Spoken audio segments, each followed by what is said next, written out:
Le apparizioni di Ghiaie di Bonate. La narrazione di cui parleremo riguarda le apparizioni della Madonna, regina della famiglia, presso la località Ghiaie di Bonate, situata a circa 10 km da Bergamo e appartenente al comune di Bonate Sopra. Si tratta di eventi che coinvolgono una bambina di 7 anni di nome Adelaide Roncalli nel periodo che va dal 13 e il 31 maggio 1944. La Vergine Santa si manifestò insieme a 8 angeli. La folla seguì la veggente durante le apparizioni, tanto che nell'ultimo giorno si contarono fino a 350.000 persone. Durante questi eventi, furono registrati fenomeni solari miracolosi, simili a quelli verificatisi a Fatima. Tali manifestazioni furono osservate anche nelle città circostanti, con un massimo di 1 milione di spettatori. Pertanto, questa apparizione è considerata il culmine di quella di Fatima. Allo stesso modo in cui l'apparizione di Fatima seguì la Prima Guerra Mondiale, questa si verificò alla conclusione della Seconda Guerra Mondiale. Il 13 maggio 1944, tutto ha inizio quando la giovane veggente Adelaide si dirige con la sua sorellina Palmina e 3 amiche in un campo vicino, circondato da siepi di sambuco, per raccogliere fiori. Mentre le bambine raccolgono margherite, Adelaide rimane affascinata da un fiore di sambuco posto in cima alla siepe, fuori dalla sua portata. Guardando verso l'alto, nota un piccolo punto dorato che si avvicina gradualmente alla terra, ingrandendosi. A poco, si delineano al suo interno le figure della Sacra Famiglia, circondata da 3 cerchi di luce che Adelaide descriverà come abbaglianti, al punto da costringerla a stringere gli occhi. Di fronte alla figura bella e maestosa, la prima reazione della bambina è di paura, portandola quasi a cercare di fuggire. Tuttavia, la signora, con voce delicata e in dialetto bergamasco, la rassicura dicendole: «Non scappare perché sono la Madonna». Adelaide, in uno stato di estasi causato dalla bellezza divina, si ferma in risposta all'invito della signora, che indossa un abito bianco con un lungo mantello azzurro. La figura tiene in braccio Gesù Bambino e a San Giuseppe alla sua sinistra, tutti e 3 apparendo come sospesi nell'aria. Sul braccio destro, la maestosa figura porta la corona del rosario, composta da grani bianchi simili a quelli di Lourdes e Fatima. La signora presenta anche 2 rose bianche ai piedi e una finitura di perle tutte uguali, legate in oro a forma di collana attorno al collo. In 9 delle 13 apparizioni, la Madonna si manifesta ad Adelaide con il piccolo Gesù tra le braccia e accanto a San Giuseppe. Attraverso la sua giovane amica, la Madonna desidera comunicare con forza il messaggio della bellezza e della potenza dell'unità familiare, fornendo anche suggerimenti essenziali per raggiungerla e mantenerla. Il primo messaggio che Maria trasmette ad Adelaide e al mondo è il seguente. Devi essere buona, ubbidiente, rispettosa del prossimo e sincera. Prega con devozione e ritorna in questo luogo per 9 sere. Sempre a quest'ora. Questo messaggio viene comunicato nel corso del primo giorno e viene ribadito anche il secondo. Nel terzo incontro tra la Vergine e Adelaide, si affronta un discorso particolarmente difficile. Rispondendo alle mamme con bambini malati, che avevano chiesto alla veggente di intercedere per la guarigione dei loro piccoli, Maria Santissima consiglia la preghiera e la penitenza. Li indica come gli strumenti essenziali per ottenere la guarigione dai loro figli dal cuore di Dio, a condizione che siano strettamente collegati all'impegno di evitare determinati peccati. In altre parole, la Vergine esorta a non compiere comportamenti contrari alla purezza del matrimonio e alla vita nascente. Pur risultando parole dure e forse difficili da comprendere o addirittura accettare, esse rappresentano una chiara analisi delle radici più profonde dei problemi che minacciano la stabilità di molte famiglie. La regina della famiglia, in questo modo, indica al mondo intero le 4 virtù fondamentali necessarie per fondare famiglie sante sotto il suo sguardo vigile ed amorevole. La Vergine Maria indica 4 virtù fondamentali per la costruzione di famiglie salde e sante. 1. La pazienza, intesa come la capacità di aspettare rispettando i tempi dell'altro, senza giudicare e mostrando misericordia al coniuge, poiché la misericordia trionfa sempre sul giudizio. Giacomo 2,13. 2. La fedeltà incondizionata, considerata come un impegno preso di fronte al Signore nel giorno del matrimonio, valido sia nei momenti felici che in quelli difficili, fino a quando la morte non separi la coppia. 3. La mitezza, agente nella vita familiare come un cuscinetto che ammorbidisce gli impatti e riduce i traumi, fungendo da freno per evitare che la coppia cada nelle scogliere dell'ira e dell'accidia. 4. Il silenzio familiare, un insegnamento unico di Maria come sposa e madre.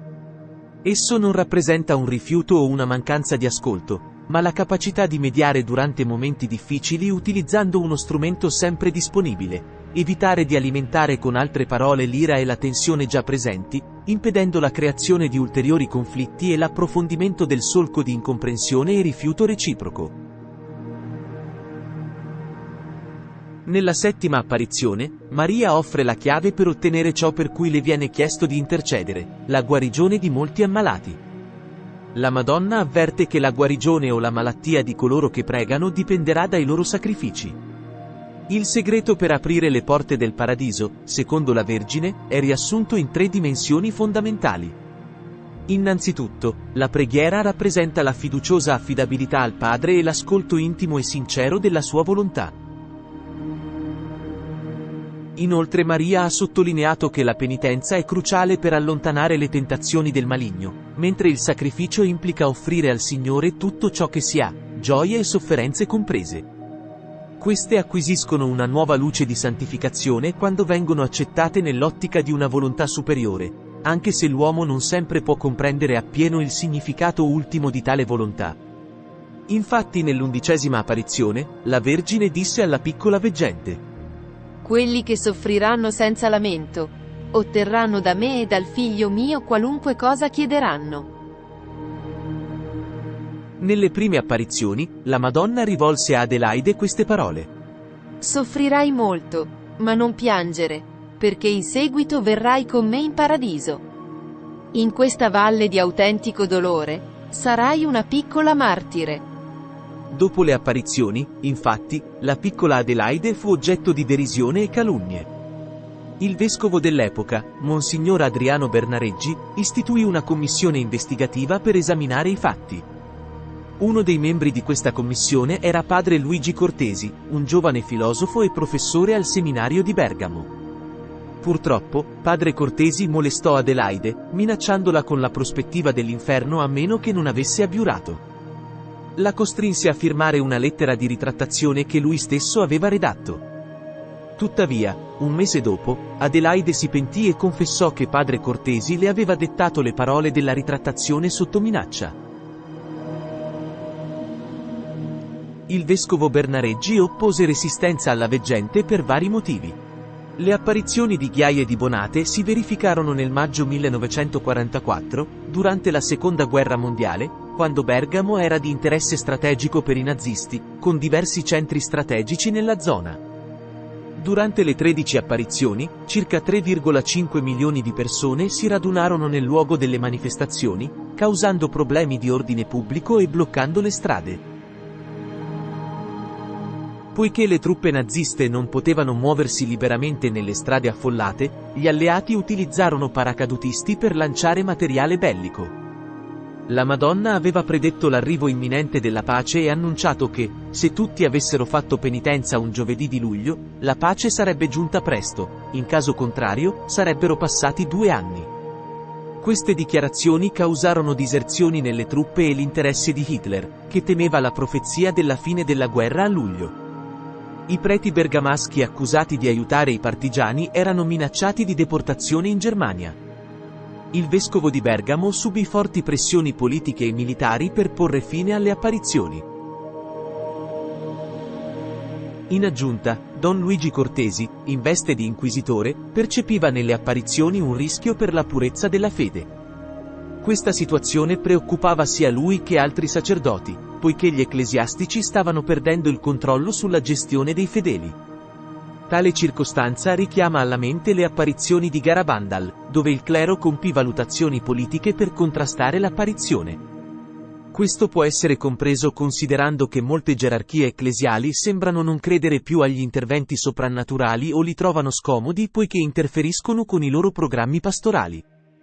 Inoltre, quando il messaggio delle apparizioni richiama aspetti dottrinali della Chiesa che molti preferirebbero ignorare, come l'esistenza dell'inferno e la perdizione eterna delle anime, o che il Padre, pur colmo d'amore, richiede opere buone e un cambiamento di comportamento per ottenere la sua misericordia, la resistenza si fa ancora più evidente. Alla fine, il vescovo di Bergamo, Bernareggi, collaborando con un comitato teologico, dichiarò il 30 aprile 1948 quanto segue. Non riconosciamo la realtà delle apparizioni e rivelazioni della Vergine a Adelaide Roncalli nelle ghiaie di Bonate nel maggio 1944.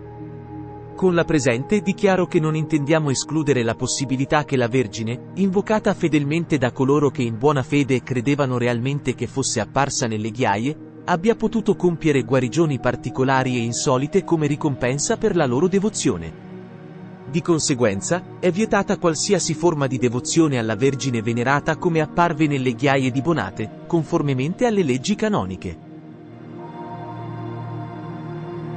Nonostante la mancanza di riconoscimento ufficiale da parte del vescovo, si verificarono numerosi miracoli in quel luogo.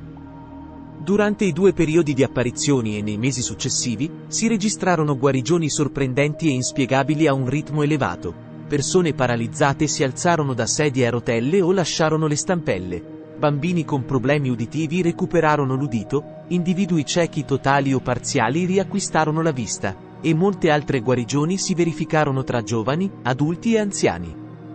Molti sacerdoti presenti all'epoca annotarono nei loro diari questo straordinario periodo di grazia, citando la parola di Matteo 11, 4 e 5. I ciechi riacquistano la vista, gli zoppi camminano, i lebbrosi sono purificati, i sordi odono, i morti risuscitano e la buona novella è annunziata ai poveri. Durante il primo periodo delle apparizioni alle ghiaie, tra le numerose grazie segnalate, si racconta la storia di Bianca Nicoletti, una bambina di 5 anni affetta dal morbo di Pott, una forma di tubercolosi che colpisce la colonna vertebrale, portando alla degenerazione delle articolazioni intervertebrali e spesso delle vertebre stesse.